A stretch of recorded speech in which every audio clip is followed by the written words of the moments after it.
Good evening, everyone. I, Dr. Vivek Gupta, from Jaipur. I have a consultant physician at Gupta Healthcare Center in Jaipur. So, आज का जो हमारा topic है वो chronic kidney disease CKD और उसके साथ साथ होने वाले उसके कारण, उसके पहचानने के तरीके जिसे हम डायग्नोसिस बोलते हैं और उसके निदान ट्रीटमेंट पार्ट के बारे में चर्चा करेंगे। साथ-साथ में हम एडिमा को स्पेशली उसके साथ-साथ कोरिलेट करेंगे कि किस तरह से किडनी डिजीज़ जो हैं उनके अंदर एडिमा होता है और उसको हम कैसे ठीक कर सकते हैं, ठीक है? तो पिडल एडिमा या क्रोनिक किडनी डिजीज़ या सीकेडी जिसको हम शॉर्ट फॉर्म में क्रोनिक किडनी डिजीज़ को सीकेडीज़ बोलते हैं। आज आपके इस सत्र में स्वागत है। हम इसमें इसी बारे में डिस्कस करेंगे। इसमें हम आज जानेंगे कि ये एडिमा क्या होता है, स्पेशली पिडल एडिमा। पिडल एडिमा मीन्स पैरों का एडिमा। पिडल एडिमा क्या है? इसके कारण क्या हैं? सीकेडी से कैसे ये संबंधित है? और इसको ठीक करने के सबसे बढ़िया तरीके क्या-क्या हैं? और कैसे इससे प्रिवेंशन किया जा सकता है? तो सबसे पहले अपन डिस्कस करेंगे कि आखिर ये है क्या? What is pedal oedema? तो पिडल एडिमा एक ऐसी स्थिति है जिसमें कि पैरों के निचले हिस्से में अतिरिक्त फ्लूइड, एक्स्ट्रा फ्लूइड कलेक्ट हो जाता है, जिससे उसमें स्वेलिंग आ जाती है, सूजन आ जाती है। ये सूजन कई कारणों से हो सकती है। ज़्यादातर जो हमारे शरीर में हम सूजन देखते हैं, वो ज़्यादातर हम हार्ट डिज़ीज़ की वजह से, लिवर डिज़ीज़ की वजह से, किडनी डिज़ीज़ की वजह से और थायरॉइड की वजह से देखते हैं। इसके अलावा भी कई और खून के थक्के और कई जटिल प्रक्रियाएँ होती हैं, उसके द्वारा भी शरीर में एडिमा देखने को मिलता है। मो पानी जो है शरीर में जो फ्लूइड है, वो मुख्यतः 2 भागों में विभाजित रहता है, एक्स्ट्रा सेल्युलर और इंट्रासेल्युलर। इंट्रासेल्युलर मीन्स जो कोशिकाओं के अंदर बना रहता है और एक्स्ट्रा सेल्युलर मीन्स जो कोशिकाओं के बाहर रहता है। इन्हीं के अंदर आपसी एक्सचेंज के दौरान जो भी कम या ज़्यादा रहता है, उसी वजह से ये एडिमा डेवलप होते हैं। जैसे मैं आपको बता रहा था कि ये समस्या ज़्यादातर तब होती है जब पेशेंट्स को हृदय की समस्याएँ, लीवर की समस्याएँ, थायरॉइड की समस्याएँ, किडनी की समस्याएँ, रक्त के थक्के इत्यादि हों। कई बार हम देखते हैं कि ये समस्या तब भी होती है, रक्त कणिकाओं रक्त जो वेसल्स हैं अपनी ब्लड वेसल्स जिनको हम कहते हैं, उस पे बहुत अधिक दबाव पड़ने लग जाए, जैसे कि हार्ट डिज़ीज़ में, हाई ब्लड प्रेशर्स में या एक्स्ट्रा फ्लूइड अपनी बॉडी में बहुत ज़्यादा इकट्ठा होने लग जाए, तब भी हो सकती है। ये हार्ट में ब्लड वेसल्स के अंदर फ्लूइड बनाने का काम, फ्लूइड को अपने इंट्रावेस्कुलर स्पेस के अंदर रखने का काम बेसिकली प्रोटीन्स का होता है। प्रोटीन्स मतलब मीन्स एल्बुमिन जो कि अ, लिवर डिजीज़ के अंदर हम देखते हैं कि काफ़ी कम हो जाता है। तो उस दौरान भी हम देखते हैं कि पेशेंट्स के अंदर स्वेलिंग देखने को मिलती है, पीडल एडिमा देखने को मिलता है। इसके अलावा हमारे शरीर में एक लिम्फेटिक सिस्टम भी होता है, उसमें भी एक्स्ट्रा फ्लूइड्स और प्रोटीन्स को वापस ले आने में वो शरीर से मदद करता है। लेकिन अगर वह कहीं पे ब्लॉकेज आ रहा है या उसमें कोई ढंग से काम नहीं कर रहे हैं, तो भी सूजन पैदा हो सकती है। Kidney what is kidney? Kidney क्या करती है? अपन मुख्यतः कारण देखते हैं कि मुख्य काम क्या है इसके? तो किडनीज़ बेसिकली 2 मेन काम करती है। पहला काम एक्स्ट्रा जो अपने शरीर के अंदर गंदगी बनती है, उसको बाहर निकालने का यूरिन के रूप में बना बाहर निकालने का काम करती है। दूसरा इसके अलावा शरीर के अंदर फ्लूइड बैलेंस का काम करती है। कितना फ्लूइड अंदर रखना है, कितना एक्स्ट्रा फ्लूइड है उसको यूरिन में बाहर निकालना है, इलेक्ट्रोलाइट्स का मेंटेनेंस कैसे करना है, सोडियम, पोटेशियम, क्लोराइड, ये सब काम जो है किडनीज़ का होता है। जब वो ठीक से नहीं काम करती है, तो दैट इज़ किडनी प्रॉब्लम्स जो कि कई बार एक्यूट किडनी डिजीज़ मतलब जो छोटे पीरियड्स में होती है। और जो क्रोनिक किडनी डिजीज़ जो लंबे समय से पेशेंट्स को चली आ रही है। तो ज़्यादातर हम देखते हैं कि क्रोनिक किडनी डिजीज़ में पेशेंट्स को हम लॉन्ग स्टैंडिंग एडिमास को देखते हैं। तो जब किडनी ढंग से काम नहीं करती हैं, तो फ्लूइड्स जमा हो जाते हैं, जिससे एडिमा हो जाता है। जैसे कि CKD, एकेआई means acute kidney injury और नेफ्रोटिक सिंड्रोम। यही एडिमा के मुख्य कारणों में से एक है। तो इसका अब सबसे पहली चीज़ ये है कि इनका पता कैसे लगाया जाए? कि क्या है और कैसे इसको डॉक्टर डायग्नोस करे और आप इसके बारे में क्या सोचते हैं? ब्लड टेस्ट में एक-एक चीज़ को हम देखते हैं, जैसे कि CBC complete blood counts, liver के लिए लिवर फंक्शंस टेस्ट, किडनीज़ के लिए रीनल फंक्शंस टेस्ट जिसमें कि मुख्यतः यूरिया क्रिएटिनिन्स और एल्बुमिन क्रिएटिनिन रेशियोज़, ठीक है? इसके अलावा माइक्रो एल्बुमिन यूरिया, इन सब चीज़ों को हम देखते हैं। थायरॉइड के अंदर थायरॉइड फंक्शंस टेस्ट, जो भी एक बहुत महत्वपूर्ण कारण है एडिमा के अंदर, उसको हम देखते हैं।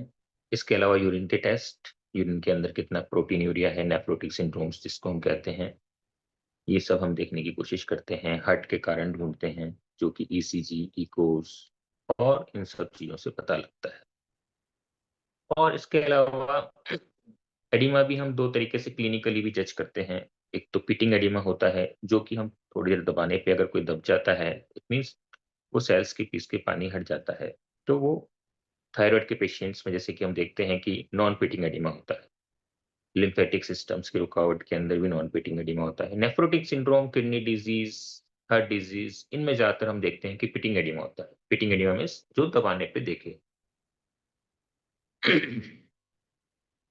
इसके अलावा अब ये तो हो गया हमने कैसे पता लगाया चीज़ों का। इसके अलावा रेडियोलॉजिकल इन्वेस्टिगेशंस भी होते हैं, जो ब्लड टेस्ट के बाद किए जाते हैं, साथ-साथ में भी किए जाते हैं कई बार, जिसमें कि किडनीज़ की सोनोग्राफी, एक्स-रेज़, हार्ट का यूएसजी, हार्ट की इकोकार्डियोग्राफी करते हैं, ईसीजीज़ करते हैं।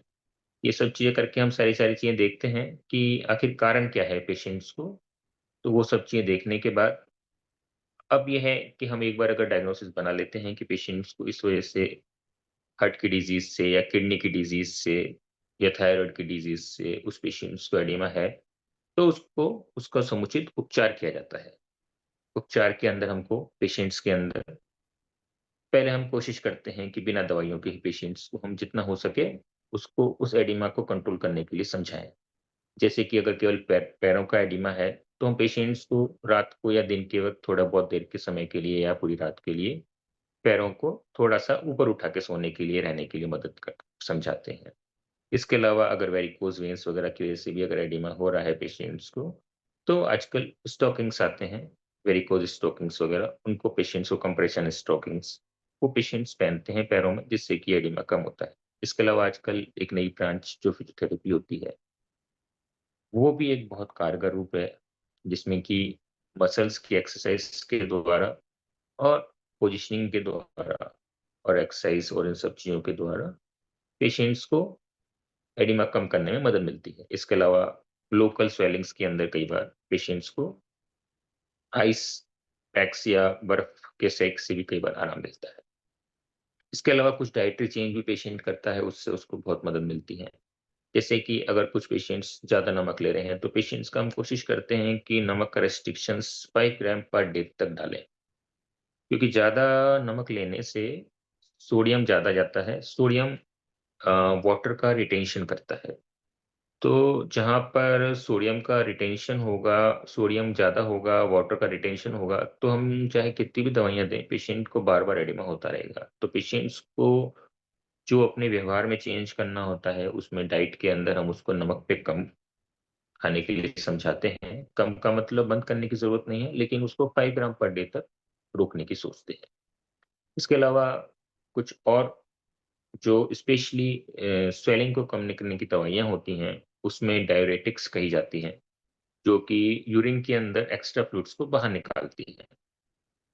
जैसे इसमें मुख्यतः जो होती हैं, वो डाययूरेटिक्स के अंदर लूप डाययूरेटिक्स, थायज़ाइड डाययूरेटिक्स और पोटेशियम स्पेयरिंग डाययूरेटिक्स, ये 3 तरह की मेन होती हैं। इसमें भी लूप डाययूरेटिक्स जो होती हैं, वो सबसे प्रभावशाली होती हैं, जैसे कि फुरोसेमाइड, ये लंबे समय तक भी काम करती हैं और ज़्यादातर पेशेंट्स को हम इन्हीं पे रखते हैं।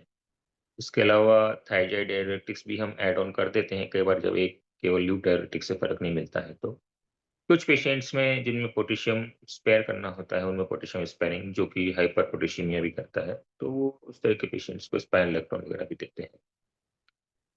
यही 2-4 चीज़ें हैं जिन पे हम ज़्यादा ध्यान देते हैं। इसके अलावा और पेशेंट्स को अगर कोई चीज़ डेवलप हो रही है इलेक्ट्रोलाइट डिस्टर्बेंस के साथ-साथ जैसे कि hyperkalaemia, electrolyte disturbances, hypertension, hypotension, इन सब चीज़ों को भी हम मैनेज करने की कोशिश करते हैं और पेशेंट्स को इसके बारे में समझाते हैं कि वो अपने डाइट्स को और अपने पोज़ीशनिंग को बहुत ध्यान से रखें और मेनली अपनी दवाइयों को टाइम पे लाएँ।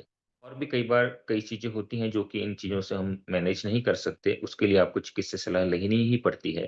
तो अगर ऐसा कुछ है और फिर भी अगर आपको आराम पूरा नहीं मिलता है, तो उसके लिए तो फिर अ, हम पेशेंट्स को यही समझाते हैं कि आप रेगुलर पेशेंट्स डॉक्टर को दिखाएँ और टाइम-टाइम पे इसका वो लें, ट्रीटमेंट लें।